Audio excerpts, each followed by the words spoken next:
Everything looks just the same as you left it, Mom, my daughter said, guiding me through the front door with one hand under my elbow and a bright, arranged smile on her face. She'd said it twice, once in the car, and again now as I crossed the threshold of my own house for the first time in 16 days. People don't repeat things twice unless they need you to believe them. I was 67 years old, 2 weeks out from a hip replacement and moving carefully, one deliberate step at a time. The physical therapist at the rehab center had called me her best patient. I'd thanked her and meant it because moving carefully had always been my way. I'd worked 31 years as a hospital nurse before I retired, and you learn early in that job to notice what doesn't fit. A chart with numbers that don't line up. A patient whose breathing has shifted. A door left open that should have been closed. My daughter set my bag down in the bedroom and opened the curtains. The light came in cold and flat, the way February light does in Ohio, and in that light I saw it. My jewelry box on the dresser was turned slightly to the right. An inch, maybe 2. I keep it facing straight. I've kept it facing straight for 22 years, since my husband died, and I moved it from our shared dresser to mine. It's not a habit anyone else would notice. I didn't say anything. My daughter fussed over the pillows on the bed, the thermostat, the half-full glass of water on my nightstand. She talked about a new restaurant she'd tried, about her husband's promotion, about the weather forecast for the weekend. I let her talk. I sat on the edge of the bed and watched her the way you watch someone who is working very hard at being normal. After she left, I checked the nightstand drawer. My late husband's watch wasn't there. I told myself I'd moved it before surgery. You do strange things when you're anxious about an operation. Tuck things away in different spots, rearrange without thinking. I made a note in the small pad I keep by the bed. Watch, find.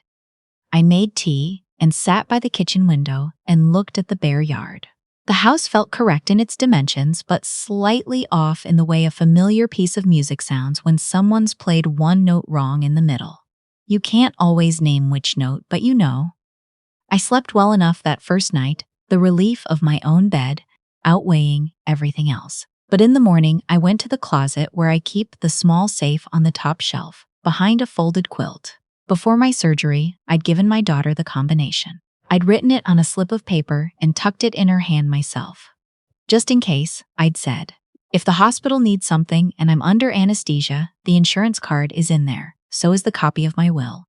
She'd held the paper with both hands, solemn and nodding, the way she'd done when she was 11 years old, and I gave her a list of emergency numbers to keep by the phone. I entered the combination now and opened the safe. Everything appeared to be in order at first glance. The insurance folder was there, the envelope with my will was there, but the small velvet pouch where I keep my mother's pearl bracelet, the one her own mother had given her on her wedding day, passed down to me when she died. The only piece of jewelry I've never once considered selling no matter how tight the months got. The pouch was there, but lighter than it should have been. I opened it and my hands already knew before my eyes confirmed it, empty. I sat on the closet floor for a moment. My hip ached, I let it. The thick envelope of cash was also gone. $3,200 I'd been setting aside in small amounts for 2 years, earmarked for the furnace replacement I'd been putting off. It had been rubber banded and labeled in my own handwriting.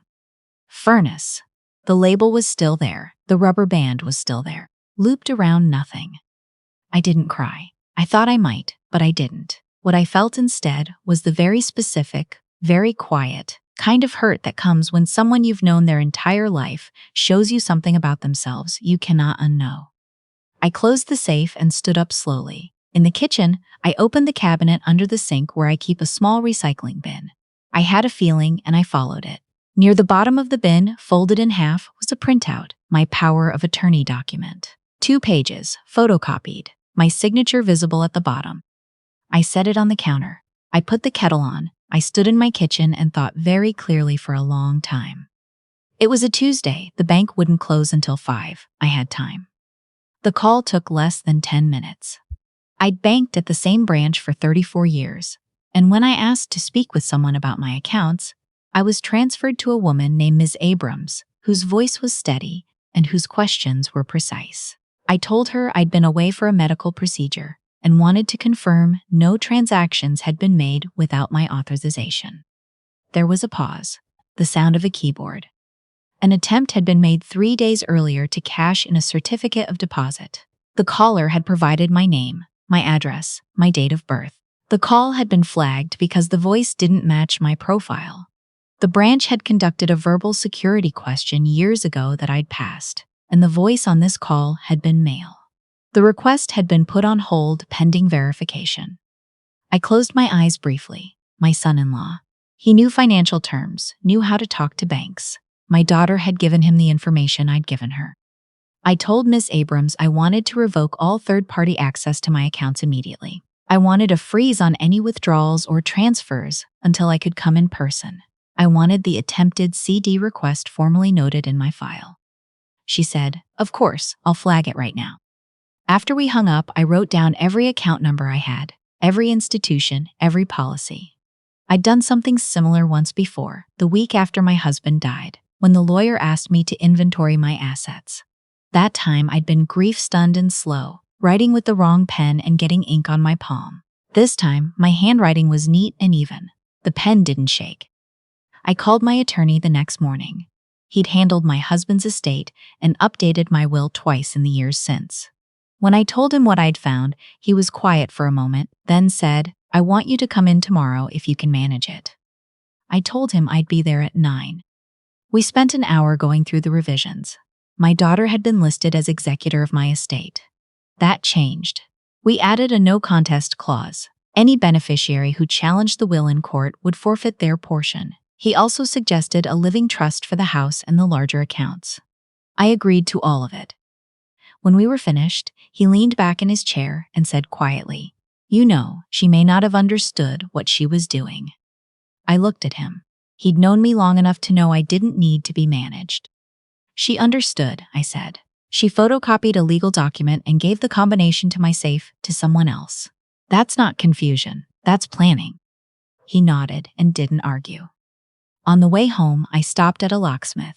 He came by that afternoon, a quiet man in his 50s who replaced the front door lock and the back door lock without comment. He handed me 3 keys when he was done. One I kept. One I put in an envelope addressed to my attorney's office. The third I set aside for the person I intended to give it to. The following Saturday, I heard a car in the driveway. Not my daughter's car. She drives a gray sedan. This was a smaller car, the engine a little rough. I looked through the kitchen window and felt something ease in my chest. My granddaughter, 24 years old, in her last year at Ohio State studying social work. She had a paper bag in one arm and wore her hair in a braid that was coming loose at the back, the way it always does by noon. She knocked once and then looked at me through the glass the way she used to when she was little, and had gotten herself stuck somewhere and needed help, but didn't want to call attention to it. I opened the door. She set the bag on the counter, bread, a jar of the orange marmalade I like, a container of soup from the deli on 5th Street. She pulled off her coat and hung it on the chair back. "I wanted to check on you," she said. I poured us both tea and we sat at the table. She didn't immediately start talking. That was one of the things I'd always liked about her. She didn't perform conversations. She'd grown up in a house where both her parents talked loudly and often, and somewhere along the way she'd gone quiet instead. A person hears more when they stop filling the silence. After a while she said, "Mom and Dad have been arguing a lot." I turned my cup slowly. "Have they?" "I was home last weekend. I heard them through the wall." She looked at her hands. "Dad said something about your certificate of deposit, that it almost went through. Mom said it was supposed to be a loan and he was too impatient, and now you were going to notice." She looked up at me. "Grandma, I don't know exactly what happened, but I think I know enough." I told her. I kept it factual, the jewelry, the cash, the photocopy, the bank. She listened without interrupting. When I finished, she pressed her lips together for a moment, then said, "I'm so sorry, you shouldn't have had to come home to that." She wasn't asking for anything. She didn't suggest I was overreacting, or that there might be an explanation I hadn't considered. She just sat there and was sorry alongside me, which is a different thing from being sorry on someone's behalf. I got up, went to the kitchen drawer, and came back with the third key. I set it in front of her. You're the only one who has a copy, I said. She looked at it for a long moment, then closed her hand around it. I won't let you down, she said. I know, I said, and I did. She stayed for 2 hours. We talked about her thesis project, a study on financial exploitation of elderly adults in Ohio. She didn't remark on the irony. Neither did I. The phone calls from my daughter started the next morning. I let the first one go to voicemail, then the second. By the third, I listened. Her voice was tight and careful, the tone she uses when she's composed a speech in advance. Mom, I think there's been a misunderstanding. I'd really like to talk. Call me when you can. Misunderstanding. The word people use when they hope you'll agree to be confused. 2 days later, she called from a number I didn't recognize. A neighbor's phone, it turned out, because she'd assumed I was screening hers. I answered without thinking. When I heard her voice, I stayed calm. I'm not confused about what happened, I said before she could build any momentum. I'm not going to be persuaded that I am. Mom, listen, it was going to be temporary. We had a cash flow problem and we knew you had. You didn't ask me. A silence. We thought you'd say no, she said finally. I let that sit between us on the line for a moment. So you took it instead. I wasn't angry, or maybe I was, but the anger had gone somewhere still and deep, the way a river goes underground in dry country. That's the part you need to understand. I might have said yes if you'd come to me honestly. I might have said no, but you didn't give me that choice. You made it for me, and that tells me more than any explanation will. She was quiet then. So that's it, you're just going to cut us off. I'm going to protect myself, I said. That's not the same thing. She hung up. I set the phone down and looked out the window at the driveway. A cardinal had landed on the fence post. Brilliant red against the gray February air. He sat there for exactly as long as he needed to, and then he was gone. They came to the house on a Thursday afternoon, both of them. I saw the car in the driveway and I took a slow breath, turned off the stove, and went to the door. I didn't open it all the way. I stood in the gap. My daughter looked tired. My son-in-law looked like a man who'd prepared something to say and was already recalculating. We'd like to come in, he said. I'd rather we talked here, I said. Something moved across his face. He wasn't used to me saying no like that. Simply, without apology, without the half-step backward I'd always taken before to make the moment easier for everyone else. Mom, my daughter said, her voice softer now, we made a mistake. But we're your family. You can't just... I found your father's watch moved to the wrong shelf in the closet, I said. You went looking for the combination, and you put it back in the wrong place. She stopped. I found the velvet pouch empty. I found $3,200 gone. I found a photocopy of my power of attorney in the recycling bin, which tells me one of you intended to use it and either changed your mind or ran out of time. I looked at her steadily. I worked in a hospital for 31 years. I've sat at the bedside of people who waited too long to protect themselves from the people who were supposed to love them. I swore I would not be one of them. My son-in-law said, we were going to pay it back. You have more than you need. What I have is mine, I said. That isn't an invitation. He shook his head, the practiced gesture of a person who wants to look wronged. You're making a permanent decision over one mistake. You'll regret this. I thought about the women I'd cared for in 31 years, the ones whose children had power of attorney forms and empty promises, who died in facilities their families had chosen with money that should have been theirs to keep. The ones who'd held my hand at the end and said, I knew, I just didn't want to believe it. No, I said, I don't think I will. My daughter's eyes filled. She looked at me the way she had when she was 4 years old and had broken something and believed that tears might spare her the consequence. I felt the old pull of it, the mother feeling that wants to gather and forgive and erase. But I had learned, late and at cost, that love and good judgment are not the same thing. You can love someone and still keep them behind a locked door. The attorney's letter will arrive by the end of the week, I said. I'd like you to read it carefully. I closed the door. For a long time I stood with my hand on the knob, feeling the absence of their presence on the other side. No shouting, no pounding, just their footsteps on the porch boards, the creak of the car doors, the engine turning over and fading down the street. I went to the kitchen and made myself a proper lunch. Not the picked at half meals I'd been managing since I got home, but a real one. Tomato soup from a pot on the stove, toast with butter, the last of the marmalade my granddaughter had brought. I sat at the table and ate slowly and didn't feel the need to hurry. The police report had already been filed, on advice of counsel. Not for drama, not for punishment, but because a formal record matters if things go further. My attorney had walked me through it the same way I used to walk families through difficult medical information. Honestly, without making it worse than it was. A report protects you, he'd said. It establishes the timeline. The detective who took the report had been businesslike and kind. She'd asked her questions, written her notes, and at the end said, "This happens more than people know. You did the right thing." I'd thanked her and meant it. Other calls came in the weeks that followed. My sister-in-law, who lives in Indiana and gets most of her news from my daughter. A woman from church who'd known me for 20 years, calling to say she hoped we could work things out because family is family. I told each of them the same thing. I appreciate you reaching out. I'm all right. I'm not going to discuss the details, but what I'm doing is considered and deliberate, and I don't regret it. Some went away satisfied. Some didn't. I stopped worrying about which was which. My granddaughter came by every weekend for the rest of February and into March. She brought groceries, or she didn't bring anything at all and just sat with me while I read. She never asked what I was going to do or whether I was going to change my mind. She understood, without my explaining it, that the question had already been answered. One Saturday, she drove me to the bank and helped me move the remaining valuables to a safety deposit box. Harold's watch, the pearl bracelet, my daughter had left it on my dresser one morning while I was at physical therapy, set in the center like a statement or maybe a plea. I'd picked it up without comment and added it to what I was moving. Ms. Abrams handled the paperwork efficiently and with discretion.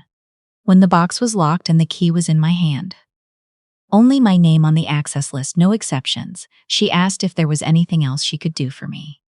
No, I told her, this is exactly what I needed. On the drive home, my granddaughter glanced over from the driver's seat. How do you feel? I thought about it. Not the performed answer, the one that reassures, but the true one. Like myself, I said, which I didn't for a while. She nodded, and we drove the rest of the way in the easy, quiet we'd learned between us. The first real warmth came in late March, a week of gray skies giving way to something pale and clean, the light finally angling upward instead of sideways. I opened the kitchen window one morning and smelled the ground beginning to wake up. That cold mud and new grass smell, that means the worst is over. I carried my tea to the back porch and stood in the early sun, my hip still stiff but manageable, the boards cold through my slippers. In the corner of the yard, the daffodil bulbs I'd planted the previous fall were pushing through.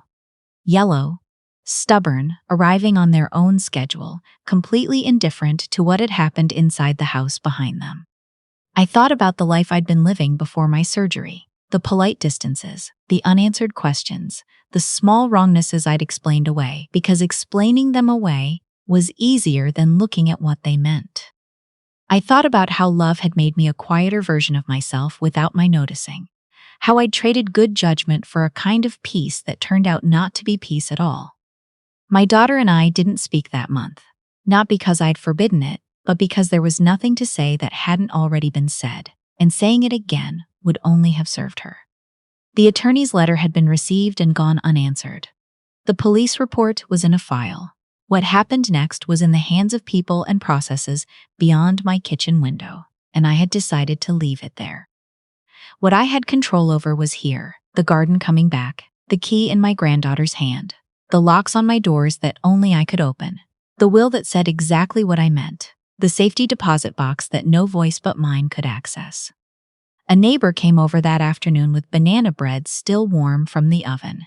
She didn't know the details and didn't ask. She sat at my kitchen table and talked about her tomato seedlings and the book she'd just finished, and it was exactly the kind of ordinary kindness that holds a life together when other things have come apart. When she left, I stood by the back door for a while, looking at the yard. There's a thing that happens when you finally stop pretending. The world doesn't collapse the way you feared it would. It gets quieter, And in that quiet, you can hear yourself again. What you want, what you need, what you're willing to carry, and what you're not. It turns out you already knew all of it. You just needed the noise to stop. I had spent 31 years taking care of other people's lives in the most literal sense. Their heartbeats, their breathing, their hands in the dark. I had spent decades doing the same for my own family, in a quieter way. There is nothing wrong with giving. There is something very wrong with giving to people who've learned to take without asking. The daffodils were still coming up. They had no idea anything had happened. They were just doing what they'd always been going to do, working upward through the cold toward the light, steady as anything. I had spent too long hoping other people would do the same. But some things you have to do yourself. You have to dig the beds, plant the bulbs, wait out the winter, and trust that what grows back belongs to you. Lock your own doors. Don't hand out the key to anyone who hasn't earned it. And if someone has already helped themselves to what belongs to you, it is not too late to change the locks. It is never too late.